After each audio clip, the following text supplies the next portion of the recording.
तो जय हिंद मेरे साथियों। आज हम बात करेंगे पुर्तगालियों के आगमन के बारे में, जो आधुनिक इतिहास का पहला चैप्टर है। पहला चैप्टर का पहला ही वीडियो है ये। पुर्तगालियों का परिचय आइए देखते हैं। सबसे पहले हम, यह यूरोप महाद्वीप के दक्षिण पश्चिम भाग में स्थित है। एक छोटा सा देश है। इसके पूर्व और उत्तर में स्पेन तथा पश्चिम दक्षिण में अटलांटिक महासागर है। यह समुद्र के किनारे स्थित के होने के कारण प्राचीन काल से पुर्तगाली लोगों का जीवन समुद्र और नौवहन से जुड़ा रहा है। अर्थात इन लोगों का जो घर है वो अटलांटिक महासागर से सटा हुआ है, जिस कारण इनका जो जीवन है वो समुद्र और नौवहन से ही जुड़ा हुआ है। 15वीं शताब्दी में पुर्तगाल की यूरोप सबसे बड़ी महाशक्ति के रूप में बन गया था। 15वीं शताब्दी में जो ये उभरा था, पुर्तगाल यूरोप का सबसे शक्तिशाली समुद्री शक्तियों में से एक था। उस समय इसके पास आधुनिक जहाज से प्रतिशत नाविक और मौजूद नौसेना थी। इसके पास एक मजबूत सेना थी, नाविक थे, मजबूत आधुनिक जहाज थे। 15वीं शताब्दी की बात हो रही है ये। 15वीं शताब्दी में आधुनिक जहाज इसके पास थे। इस कारण उसने समुद्री मार्गों की खोज की और विदेशों के साथ साथ व्यापार अन्य यूरोपों से बढ़त हासिल की। इसने समुद्री मार्गों की भी खोज की, कुछ नए नए मार्गों की, और व्यापार अन्य देशों के साथ किए, जैसे यूरोपीय देशों के साथ बढ़त हासिल की। इनका जो भौगोलिक महत्व था इसको देखते हैं। पुर्तगालियों का अधिकांश भाग अटलांटिक महासागर के तट पर स्थित है। इसीलिए यहाँ के लोग बचपन से ही समुद्री यात्राओं और जहाज चलाने में निपुण थे। जाहिर सी बात है, जब समुद्र के किनारे घर रहेगा तो जहाज चलाने में निपुण होंगे ही, और ये लोग इसी में तेज थे। समुद्र तक सीधी पहुंच होने के कारण पुर्तगाल एक दूर दराज देशों के तक अपेक्षाकृत आसान था। समुद्र के किनारे होने के कारण यह देश समुद्री मार्ग से पहुंचना इसके लिए आसान था।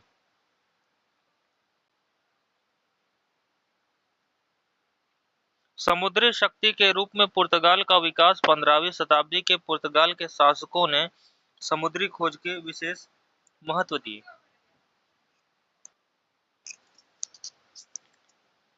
15वीं शताब्दी में पुर्तगाल शासकों ने समुद्री खोज के महत्व दिया, बहुत ही महत्व दिया इसको। उन्होंने नए जहाज बनवाए, नाविकों को प्रशिक्षण दिया, नाविकों को ट्रेनिंग दी और नए जहाजों का भी निर्माण करवाया, और अज्ञात समुद्री मार्गों की खोज की, जो वो लोग जानते नहीं थे। नए नए समुद्री मार्गों की खोज इसी के दौरान उन्होंने की, और इसके लिए अनेक अभियान।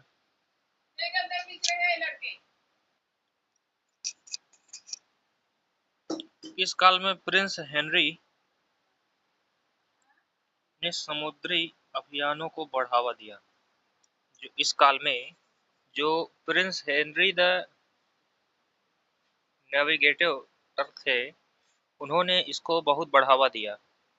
उनके प्रयासों से पुर्तगाल ने अफ्रीकी के तटों की खोज की शुरू की और आगे चलकर भारत तक पहुंचे, सफलता प्राप्त की।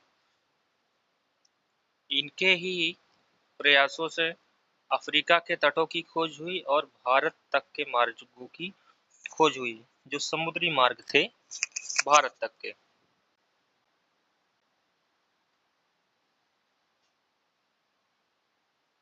भारत से पुर्तगाल का संबंध है, ये देखते हैं। भारत उस समय मसालों और सूती रेशमी वस्त्रों और नील बहुमूल्य रत्नों के लिए विश्व भर में प्रसिद्ध था। यूरोप में इन वस्तुओं की भारी मांग थी।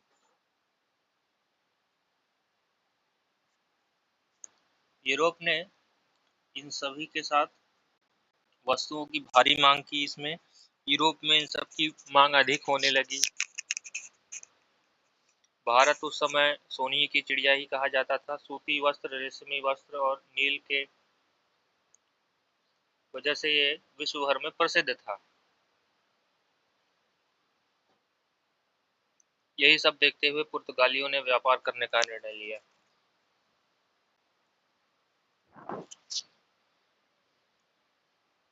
आइए आगे देखते हैं फिर। ताकि उसे अरब व्यापारियों पर निर्भर न रहना पड़े ताकि पुर्तगाल को अरब व्यापारियों पर निर्भर न होना पड़े, जिससे अधिक लाभ प्राप्त हो सके। इस उद्देश्य से वास्को डी गामा भारत का समुद्री मार्ग खोजने वाला भेजा गया। 20 मई सन 1498 को कालीकट घाटी यानी कालीकट नामक स्थान पर केरल में जो है वह पहुंचकर भारत और यूरोप के बीच सीधे समुद्री व्यापार की शुरुआत की। वास्को डी गामा जो है वो 20 मई सन 1498 को भारत में आया और यूरोप के बीच सीधे समुद्री व्यापार की शुरुआत इसी ने की। पुर्तगाल का महत्व और इतिहास देखिए। इतिहास में महत्व। भारत आने वाली यूरोपीय शक्तियों में जो है वो पुर्तगाली थी। भारत तक समुद्री मार्ग खोजने वाला पहला यूरोपीय देश था। भारत यूरोप के बीच प्रत्यक्ष समुद्री व्यापार की शुरुआत पुर्तगाल ने ही की। इससे पहले समुद्री व्यापार होते ही नहीं थे। पुर्तगालियों के आगमन के बाद डच और फ्रांसीसी, अंग्रेज और अन्य यूरोपीय शक्तियों का भी भारत में आगमन हुआ। भारत के आधुनिक इतिहास में यूरोपीय प्रभाव की शुरुआत पुर्तगालियों से ही मानी जाती है।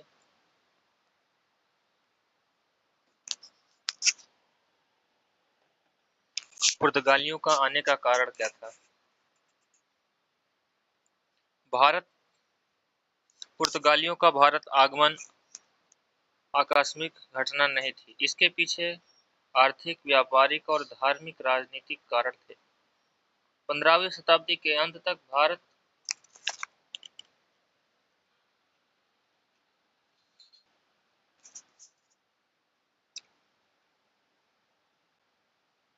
तक विश्व का समृद्ध व्यापारिक केंद्र था, जबकि यूरोप भारत से सीधे व्यापार नहीं कर सकता था। इसी कारण पुर्तगाल ने भारत तक समुद्री मार्ग खोजने का प्रयास किया। देखिए, जो पहले जो व्यापार होता था भारत और यूरोप के बीच, वो डायरेक्ट नहीं होते थे, जिस कारण पुर्तगालियों ने सोचा कि हमें यूरोप से भारत तक व्यापार करने के लिए समुद्री मार्ग को ढूंढना चाहिए। जो प्रमुख कारण थे, सबसे प्रमुख बड़ा कारण यही था, मेन रीजन, मसालों के व्यापार की इच्छा। यह पुर्तगालियों ने भारत का आने का सबसे महत्वपूर्ण कारण था। सबसे बड़ा रीजन यही था। उस समय भारत और दक्षिण पूर्व एशिया में काली मिर्च, लौंग, इलायची, दालचीनी और जायफल, जावित्री आदि मसालों का उत्पादन होता था।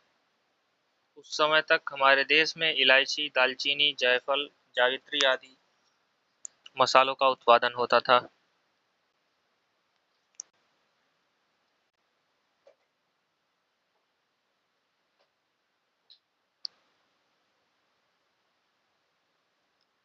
मसालों का उत्पादन इन यूरोप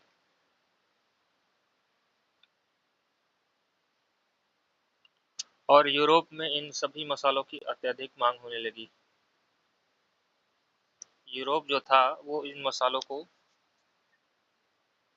अपने यहाँ यूज करना चाहता था।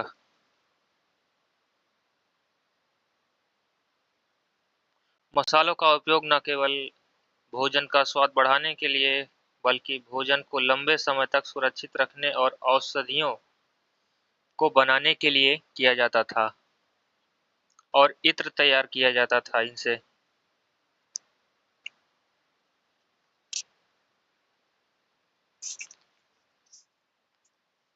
इत्र तैयार किए जाते थे। भारत में मसाले खरीदकर यूरोप में कई गुना अधिक कीमत पर बेचे जाते थे। इसलिए पुर्तगाल भारत से सीधा व्यापार करके अधिक लाभ कमाना चाहता था। जो पुर्तगाल था यूरोप में,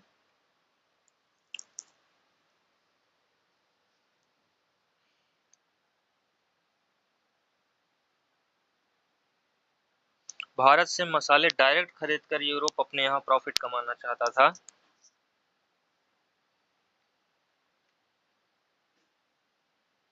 और आगे देखिए, भारत की अपार समृद्धि। प्राचीन काल में भारत को सोने की चिड़िया कहा जाता था, ये तो मैंने पहले ही बता दिया था आपको। भारत में सूती वस्त्र, रेशमी वस्त्र, मसाले, नील, सब आपको मैंने बता ही दिया है। चीनी, हाथी के दांत, हीरे, जवाहरात तथा अन्य बहुमूल्य वस्तुओं का उत्पादन होता था। इन वस्तुओं की पूरे विश्व में मांग थी। यूरोप में ही नहीं बल्कि पूरे विश्व में इन वस्तुओं की मांग होने लगी और यूरोपीय व्यापारी इस समृद्धि का लाभ उठाना चाहते थे। इसीलिए भारत उनके लिए आकर्षक केंद्र बन गया।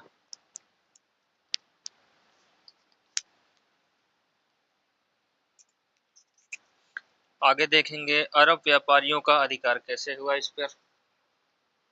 भारत और यूरोप के बीच व्यापार पर अरब व्यापारियों का नियंत्रण हो गया।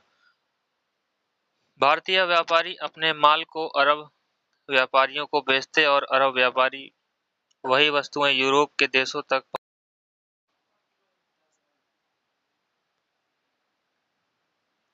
इस प्रक्रिया में वे बहुत अधिक लाभ कमाते थे। इस प्रक्रिया द्वारा वह बहुत अधिक लाभ कमाते थे। पुर्तगाल नहीं चाहता था कि उसे अरब व्यापारियों पर निर्भर रहना पड़े। पुर्तगाल ये कदापि नहीं चाहता था कि उसको यूरोप के व्यापारियों पर निर्भर होना पड़े। इसीलिए वह सीधे खुद से व्यापार करना चाहता था और उसने इसी कारण समुद्री मार्ग खोजने का निर्णय लिया। अब आगे देखेंगे हम कॉन्स्टेंटिनोपल पर अंटोमा तुर्कों का अधिकार 1453 ईस्वी में। 1453 ईस्वी में जो वर्तमान का इस्तांबुल पर अधिकार कर लिया। वर्तमान का जो इस्तांबुल है, यूरोप और एशिया के बीच व्यापार का प्रमुख स्थल मार्ग था ये। इसके तुर्कों के नियंत्रण में आने के बाद यूरोपीय व्यापारियों को भारी कर देना पड़ता था। यह क्षेत्र जब तुर्कियों के अंडर में आ गया तो यूरोपीय व्यापारियों को टैक्स देना पड़ता था और व्यापार कठिन हो गया, जिस कारण इस कारण यूरोपीय देशों में विशेषकर पुर्तगाल ने भारत तक पहुंचने के लिए एक नए समुद्र मार्ग की खोज की, जो केरल का कालीकट समुद्र मार्ग था।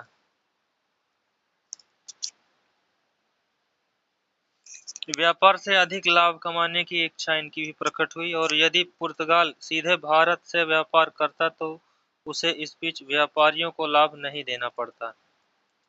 जो व्यापारी थे वो भी टैक्स लेते थे बीच में, जिस कारण पुर्तगाली लाभ कम कमा पाते थे। सीधे व्यापार से सस्ती वस्तुएं मिलती थी इनको। व्यापारी जो थे वो अपने हिसाब से रेट बढ़ाकर इनको सामान बेचते थे। यूरोप में ऊंचे दामों पर बेचकर अधिक लाभ होता था और व्यापार पर पुर्तगाल का नियंत्रण बढ़ता गया, जिस कारण और समुद्री शक्तियों का विस्तार इसमें हम देखेंगे आगे। 15वीं शताब्दी आते आते पुर्तगाल तक शक्तिशाली समुद्र राष्ट्र बन चुका था। पुर्तगाल एक समुद्री क्षेत्र का शक्तिशाली राष्ट्र बन चुका था। वह केवल व्यापार ही नहीं बल्कि समुद्रों पर अपना प्रभुत्व स्थापित करना चाहता था।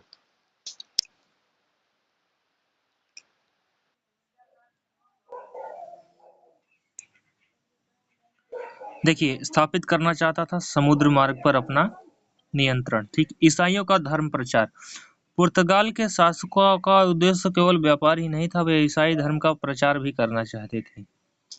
उस समय के उस जो धर्म था उसको खत्म करके वो ईसाईयत का प्रचार करना चाहते थे, इसीलिए व्यापारियों के साथ साथ ईसाई मिशनरियों को भी भेजा जाता था। व्यापारियों के साथ साथ ईसाई मिशनरी भी साथ में आते थे भारत में, ताकि इस देश में ईसाई और भी लोग बन सकें।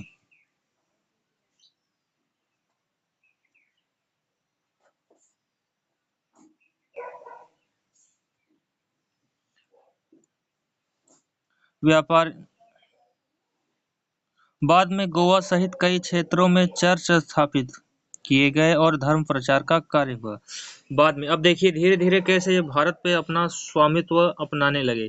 ये गोवा से लेकर के जो भी केरल की तटीय क्षेत्र थे, जो भी समुद्री क्षेत्र थे, उनमें अपने अपने ये चर्च बनाने लगे और ईसाई धर्म का प्रचार करना शुरू कर दिया।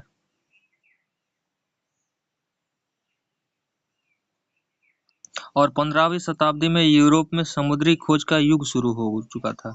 15वीं शताब्दी को जो कहा जाता था वो यूरोप में समुद्री मार्गों का खोज का कहा जाता था।